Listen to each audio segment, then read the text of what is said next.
అని. ఈ వామాకులో ఒక స్పెషల్ ప్రోటీన్ ఉందట. ఇది కిడ్నీ స్టోన్స్ రాకుండా ఎక్కువైన కాల్షియం ఇది ప్రోటీన్ లాక్కుని స్టోన్ ఫార్మేషన్ కాకుండా చేయడానికి కొంత ఉపయోగపడుతున్నదని ఇది ఇరాన్ వాళ్ళే ఇది కూడా చెప్పడం జరిగింది. అంటే దీని మీద చూడండి ఎంతోమంది ఎన్నో దేశాల వారు రకరకాల పరిశోధనలు చేశారు. కాబట్టి వామాకులో ఉండే ఔషధ గుణాలన్నిటినీ మనం చక్కగా శరీరానికి అందించగలిగితే ఎంతో సింపుల్గా ఇట్లాంటి సమస్యల నుంచి బయటపడవచ్చు.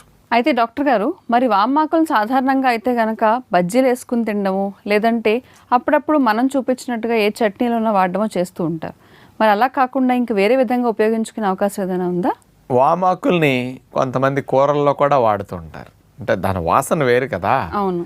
ఇంకా వాటితో పాటు అండి ఈ కషాయాలు మనం చేసుకుంటున్నాం కదా, ఆ కషాయాల్లో ఈ వామాకులు వేసి కూడా మరిగించవచ్చు. ఎందుకంటే లంగ్స్కి చాలా అవసరం కదా. ఇది మెయిన్